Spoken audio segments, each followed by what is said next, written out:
శ్రీమాత్రే నమ. జయ గురు దత్తాత్రేయ నమ.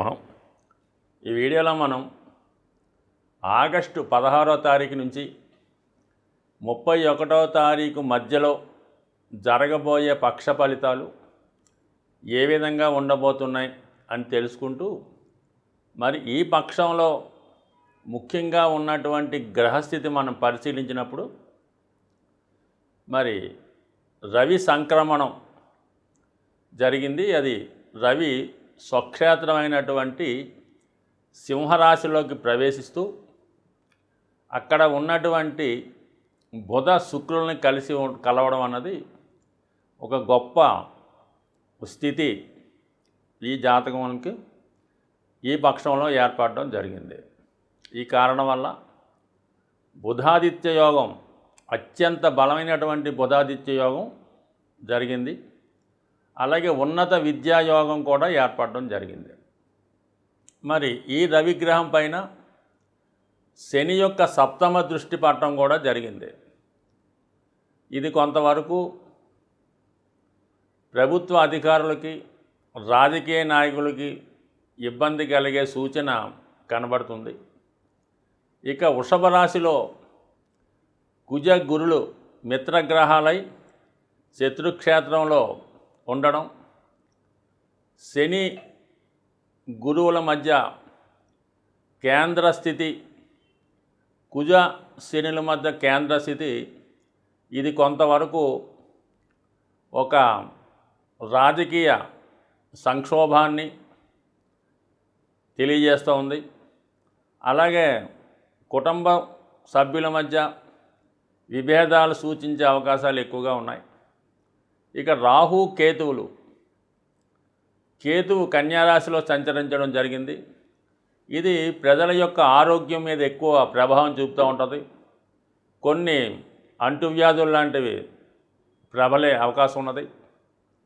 అలాగే మరి రాహు మీనరాశిలో సంచరించడం వల్ల ఆధ్యాత్మిక కేంద్రాల్లో అవినీతి కార్యక్రమాలు లాంటివి జరగడం, అలాగే కొన్ని ఆధ్యాత్మిక సంస్థల్లో కానీ దేవస్థానాల్లో కానీ అవినీతి లాంటివి జరగడం, కొంతవరకు వ్యతిరేక కార్యకలాపాలు అందులో ఉన్నటువంటి ఉద్యోగులు చేయడం వల్ల కొంత ఇటువంటివి బయటపడి ఇబ్బందులు లాంటి మన యొక్క సంస్కృతికి మచ్చ తెచ్చే విధంగా జరిగే అవకాశం ఉన్నది. అయితే ఆర్థిక పరంగా మనీ టైట్ ఏర్పడుతుంటుంది. ప్రజల్లో కొనుగోలు శక్తి తగ్గినప్పుడు కూడా అప్పు చేసైనా సరే ఎక్కువ విలాసవంతమైన వస్తువులు అంటే ఎక్కువ బంగారం లాంటివి, వాహనాలు లాంటివి ఎక్కువగా ఫైనాన్స్ సౌకర్యంతో కొనే అవకాశం ఉన్నది. మిథున రాశి వారికి 3 గ్రహాలు తృతీయ స్థానంలో సంచరిస్తూ భాగ్యాధిపతి యొక్క శని దృష్టి ఆ 3వ స్థానం మీద పడుతుంది. అంటే ప్రోగ్రెస్గా ఉంటుందన్నమాట. 3వ స్థానం అన్నది ఉపచయ స్థానం. 3వ స్థానంలో ఉన్నటువంటి గ్రహాలు జాతకుని యొక్క అభివృద్ధికి సహకరిస్తూ ఉంటాయి. ముఖ్యంగా లగ్నాధిపతి, రాష్ట్రాధిపతి బుధుడు తృతీయ స్థానంలో ఉండి బుధాదిత్య యోగం ఏర్పడింది రవితో కలిసి. ఈ కారణం వల్ల జాతకుడికి చాలా జ్ఞాపక శక్తి పెరుగుతుంది. తనలో ఉన్నటువంటి టాలెంట్కి తగిన గుర్తింపు, దానివల్ల ఉపయోగం కలుగుతూ ఉంటుంది. అంటే ప్రతి ఒక్కరిలో కూడా ఏదో ఒక టాలెంట్ కనబడుతూ ఉంటుంది. కానీ అది అజ్ఞాతంగానే ఉండిపోతూ ఉంటుంది అన్నమాట. దాన్ని బయటికి రాదు. దానికి సరైనటువంటి ఒక మిత్రుడో, ఒక శ్రేయోభిలాషో దాన్ని పైకి తీసుకొచ్చి 10 మందికి ఇతన్ని పరిచయం చేసినప్పుడు అతనిలో ఉన్నటువంటి టాలెంట్ లోకానికి తెలిసి దానివల్ల గుర్తింపు కలుగుతూ ఉంటుంది. సో ఈ కారణం వల్ల మరి ఎవరైతే ఈ మిథున రాశిలో ఎక్కువగా టాలెంట్ కలిగి ఉంటారంటే ఎక్కువ వీళ్ళు ఈ మిమిక్రీ ఆర్టిస్టులు, అలాగే సినిమా నటన, రచించడం, ఎక్కువ పాటలు పద్యాలు రాయడం, కథలు రాయడం, వాటిలో ఎక్కువ స్కిల్ కలిగి ఉంటారు. ఇంకా సాఫ్ట్వేర్ అన్నది పక్కన పెడదాం, ఖచ్చితంగా వీళ్ళకి టీవీ మీడియా రంగంలో ఏదో ఒక దాంట్లో అనుభవం కలిగి ఉంటారు. అటువంటి వారికి ఒక గొప్ప వ్యక్తి సహకారంతో వాళ్ళలో ఉన్నటువంటి ప్రతిభ బయటపడి దానివల్ల మంచి గుర్తింపు, గొప్ప అవకాశాలు కూడా రావడం జరుగుతుంటుంది. అంటే రవి ఈ బుధుడితో కలిసి ఉండడం వల్ల ఒక మంచి డైరెక్టర్ మీకు తారసపడి మిమ్మల్ని వెలుగులోకి తీసుకురావడం ప్రయత్నం జరుగుతుంది. లేదంటే ఒక మంచి సంస్థలో మీరు చేరడం వల్ల మీ టాలెంట్ బయటపడుతుంది. శుక్రుడు కూడా మీకు తృతీయ స్థానంలో ఉండడం వల్ల ముఖ్యంగా ఏదన్నా కళారంగంలో ఉన్నటువంటి ఆర్టిస్టులు కానీ, డ్యాన్సర్లు కానీ మీ యొక్క అభివృద్ధికి ఉంటారు. సో మీలో ఉన్నటువంటి రచన సామర్థ్యానికి కానీ ఏదో కథలో పాటలో రాస్తారు. వాళ్ళ కొరకు వాళ్ళని ఊహించుకు రాయడవచ్చు, వారి గురించి ఒక కథ రాయొచ్చు. ఏదన్నా స్త్రీల సహకారంతో మీలో ఉన్నటువంటి ప్రతిభ బయటపడుతుంది.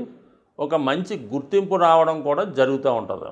సో ఈ విధంగా మరి భాగ్యస్థానంలో ఉన్నటువంటి శని దృష్టి ఈ 3వ స్థానం మీద పడడం వల్ల ఇది వేరే విధంగా మనం ఆలోచించినప్పుడు ఎవరైనా దూర ప్రాంతంలో ఉన్నత విద్య కొరకు ప్రయత్నం చేస్తున్నా, ఉద్యోగం కొరకు ప్రయత్నం చేస్తున్నా కంపల్సరిగా వాళ్ళకి విదేశ అవకాశాలు తప్పనిసరిగా వచ్చే అవకాశం ఉన్నది.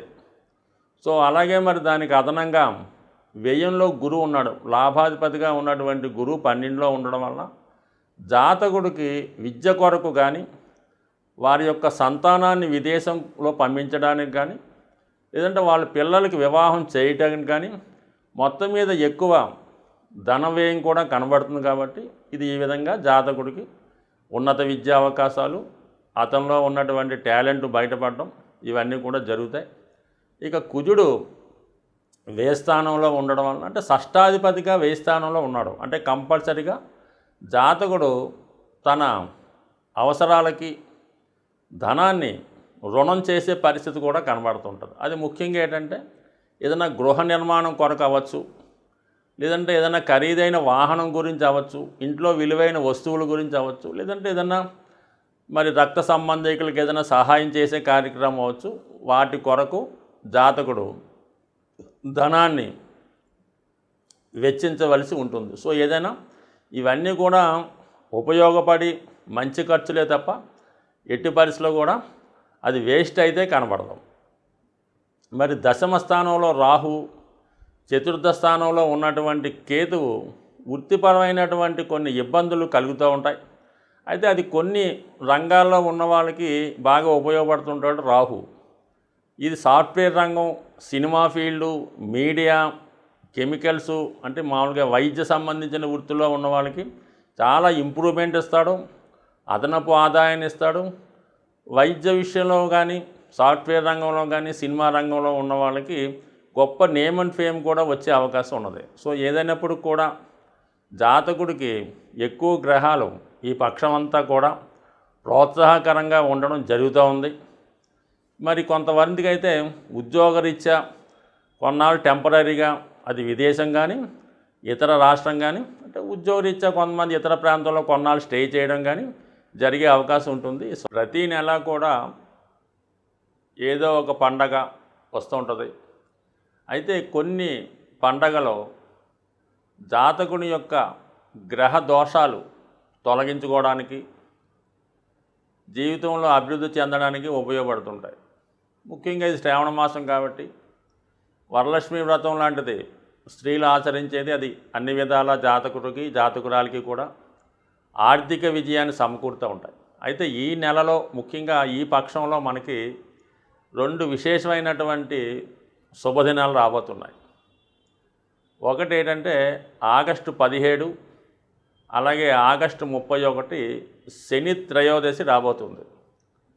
ఈ పండగ జాతకుడు ఏ రాశివారైనా శని యొక్క ప్రభావం నుంచి బయటపడడానికి, అంటే శని ప్రభావం అంటే కేవలం గోచారరీత్యా శని యొక్క ప్రభావం కాకుండా వ్యక్తిగతంగా ప్రతి వ్యక్తికి కూడా శని యొక్క ఇబ్బందులు కొన్ని ఉంటాయన్నమాట.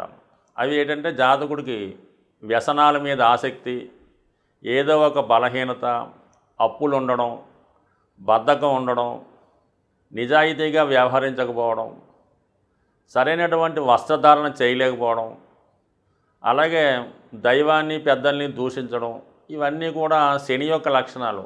ఈర్ష్య, అసూయ, ద్వేషం, కోపం, ఇవి కూడా శని యొక్క ఇబ్బందులు అన్నమాట. ఇవి తగ్గించుకోవాలంటే ఖచ్చితంగా మీరు కేవలం ఈ శని త్రయోదశి నాడు విధి విధానంగా శని దేవాలయంలో కానీ లేదా నవగ్రహాలు శివాలయంలో ఉన్నటువంటి నవగ్రహాల్లో ఉన్నటువంటి శని భగవాన్ని విధి విధానంగా తైలాభిషేకం ద్వారా అక్కడ ఉన్నటువంటి ఆచారం ప్రకారం అక్కడ ఉన్నటువంటి పురోహితునితే మీరు చాలా వరకు విధి విధానంగా శని భగవాన్ని పూజించి అదే దేవాలయంలో శివుణ్ణి కూడా అభిషేకం చేసుకొని ఆ రోజంతా కూడా చాలా నియమ నిష్టలతో వ్యవహరించాలన్నమాట. ఆయిల్తో చేసిన పదార్థాలు తినకూడదు, ఇంకా ఉల్లిపాయ వెల్లుల్లిపాయ ఇంకా అటువంటి అసలే వద్దు. ఎవరు ఎంత బలవంతి పెట్టినా కూడా ఎటువంటి మత్తు పానీయాలకు కానీ అలాగే ఇతర ఆహార పదార్థాలు ఎట్టి పరిస్థితుల్లో కూడా ముట్టుకోవద్దు. మనం పూజ చేసిన ఉదయం నుంచి మర్నాడు సూర్యోదయం అయ్యేదాకా కూడా భూమి మీదే పడుకోవాలంటే కింద పడుకోవాలి. సంసార సుఖానికి చాలా దూరంగా ఉండాలి. ఎటువంటి చెడు ఆలోచన లేకుండా దైవ సంకల్పంతో వీలైతే హనుమాన్ చాలీసా విష్ణు సహస్రనామం పారాయణ చేస్తూ అది ఏదైనా ఫ్రూట్స్ ఆహారంగా తీసుకొని ఆయిల్ లేని తింటూ ఆ ఒక్కరోజు గడిపితే ఖచ్చితంగా మీకు శని యొక్క అనుగ్రహంతో మీ బలహీనతలు మీ రుణాలు ఇది విద్యార్థులకు కూడా చాలా జ్ఞాపక శక్తిని పెంచి బద్ధకాన్ని తగ్గించే విశేషమైనది. ఈ 2 రోజులు చేయక్కర్లేదు, కనీసం ఆగస్టు 17 కానీ 31 కానీ చేస్తే సరిపోతుంది. వీలుంటే 2 చేసుకుంటే చాలా బలం ఎక్కువగా ఉంటుంది అన్నమాట. ఒక దాంట్లో చిన్న పొరపాటు ఉన్నా రెండో దాంట్లో దాన్ని సరి చేసుకోవచ్చు. ఇక ఇంకోటి ఏంటంటే సంకష్టహర చతుర్థి ఆగస్టు 22. ఇది కేతు ప్రభావం నుంచి తప్పించే ప్రయత్నం జరుగుతూ ఉంటుంది. అంటే కేతు వైరాగ్యానికి కారకుడు, ఏదొచ్చినా కూడా చేయదాకా రాదన్నమాట. అటువంటి వారు ఈ సంకష్టహర చతుర్థి రోజు విధి విధానంగా గణపతి హోమం కానీ గణపతికి అభిషేకం చేయడం వల్ల సాయంకాలం చంద్రోదయం అయ్యేంత వరకు కూడా ఉపవాసం ఉండి దాని తర్వాత విధి విధానంగా భగవంతుని ప్రసాదం తీసుకొని ఆ రోజు కూడా నియమంగా ఉంటే ఖచ్చితంగా ఈ నెలలో ఈ పక్షంలో వచ్చినటువంటి ఇది ఆచరించడం వల్ల మరి జాతకంలో ఉన్నటువంటి సమస్త సకల దోషాలు సంపూర్ణంగా అయ్యే అవకాశం ఉంది. ఇది ఏ రాశితో సంబంధం లేదు, అందరూ చేసుకుంటే మంచిది. స్వస్తి.